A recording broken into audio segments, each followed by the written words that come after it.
LAWMAN Mike with www.lawmanguitars.com. Hey, I've got a really cool Gibson guitar for you today. My finder showed up with this one. I'm going, an S1? I'm not sure I've ever had an S1 before. What we have is a 1978 S1.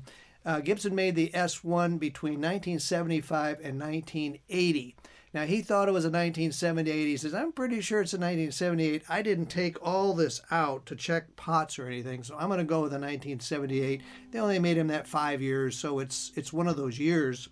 But it's a very unique Gibson. It's got the arrow headstock, kind of like a V, and it was designed by Bill Lawrence when he showed up in Gibson about 1975. And it has the fabulous clear cover Bill Lawrence pickups, these single coil pickups, which sound very different than what we're used to hearing through the P90s and the humbuckers of Gibsons.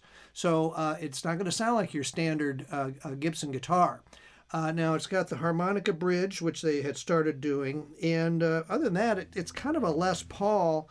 It's a solid body. I was going to say I thought that might be slabs, but no, that's a solid hunk of maple on there. And it's got a really cool maple neck. It's got Gibson tuners on the back. Those are really cool with the tulip buttons on there. I think I was calling them keystones last month, which Brian told me, those aren't keystones. I went, oh yeah, that's right. They have tulip buttons on them. So forgive me for last month being wrong. But it's one of the few Gibson guitars that's a bolt-on neck. He started doing some bolt-on necks. So I think they were trying to compete a little bit with Fender a little bit more back in the 70s. And that's what they came up with, was a solid body with a bolt-on neck and single coil pickups, maybe like a Strat. No real buckle rash, but you can see lots of button impressions on it. So the guitar had been played, never abused, but played a lot. Frets are still in very good shape. They've got jumbo frets on there. Nothing is sticking out the sides, I'm happy to say. Setup grayed out. I didn't have to do anything on the setup except change the strings and clean it up. And it's just a very unique guitar. Now, it has a 24.5-inch scale neck and a 1/11/16 nut, so it's going to feel, very familiar to you. It's a little thinner this way than a lot of the Gibson guitars. It, kind of feels Fenderish there too. So I think he might have been trying to emulate Fender a little more than maybe he should have, but it's what they came up with, and it's a really cool guitar. Did I tell you it weighs 7 pounds, 7 ounces? Maybe I did, maybe I didn't. If I did, you get to hear it again. It's not real heavy. It's not like a super heavy Les Paul at 10 or 11 pounds back in the mid-70s. So let's go through these pickups and this very unusual setup that it has. It's got a volume and tone on just the standard setting, which instead of this being a 3-way switch, it's a 2-way switch, which I'll explain what it does in just a minute. When I first got it, I said, that doesn't work. They go, no, that's only a 2-way switch. Try to find those. Those are impossible to find. But it has these 4 settings for pickups. Number 1 is that pickup right there. It's your neck pickup. Number 2, it combines these 2. Number 3, it's all 3 of these. And then number 4, it goes to an out of phase.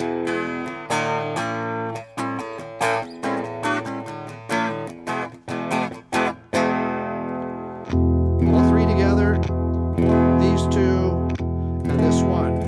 Now, then what the 2-way switch does, you swing down on there.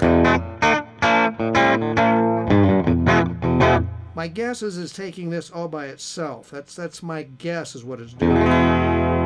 Because it's very, you would use that as your lead setting. So, you're playing in here.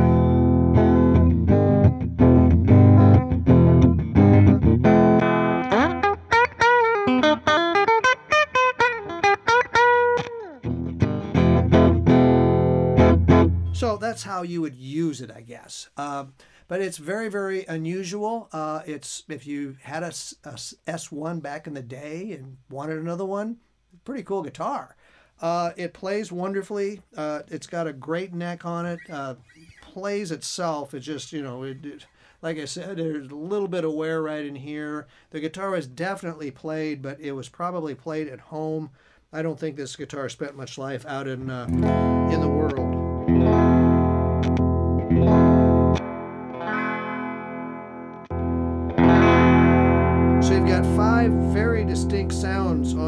3 pickups.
Gets in your face.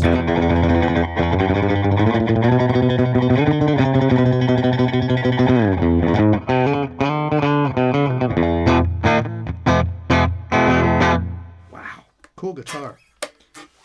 S1, 1978. Now, when we got it, it did not have the right case. So, you know, Lawman, we got to have the right case. That's all there is to it. And it would have come in a chainsaw case, which I just happen to have one more of these. And I remember I had Jeff the tech fix that. It had one operating, this is how these things work. It's right up in here. They snap down like that. And of course, this one didn't work, and this one didn't work, and that one didn't work. So I said, Jeff, let's put some latches on it. So that's what we did. We had 1, 2, 3 latches on it. And now it secures this case. But it is the Gibson chainsaw case, which, you know, hard case, Gibson stamped on the front. And the reason I wanted to have this one modified is because one of the few that still had the beautiful interior in it, the Gibson accessory box lid still says Gibson on it. A lot of these, this stuff just came out and it just were terrible. It's just a big hunk of plastic, and you just throw them away. There's just nothing you can do with them once they get like that. This one was in beautiful shape. That guitar fits in it perfectly. And we now have 1, 2, 3, 4 latches that hold this case together, so you don't have to worry about your guitar flopping out. So if you've been looking for a 78 or 1975 through 80 Gibson S1 guitar, guess what? Lawman Guitars has one for you. It's a beautiful guitar, very, very unique. It's not at all like any of your other Gibson guitars. Solid body, and it's just very, very cool. And you can find it here at Lawman Guitars. Just Google Lawman Guitars. I'm going to pop up next month so that you don't have to look for me. All you do is hit that subscribe button and you'll be able to follow me next month. And hey, we've got tons of subscribers now, over 7,000 subscribers, and we'd love to have you join us. So we're on Facebook, we're on Instagram, we're on LinkedIn, we're on YouTube, we're on, did I miss any? Google, Spotify. We got Lawman's new record is out too on Spotify and Amazon and all those places. So yeah, you can even listen to me sing if you really want to have some fun. So that's on our YouTube channel also. You can see me do that if you're so interested. But hey, if you're into guitars, you need to hit that subscribe button, because we have over 600 vintage guitar videos out there now, and in the next 10 years we're going to have another 600, because we do 60 of these every year. So we're excited that you wanted to watch, and hope that you'll come back again. Thanks a lot for watching, and hoping to do some business with you someday. I appreciate you all very, very, very much.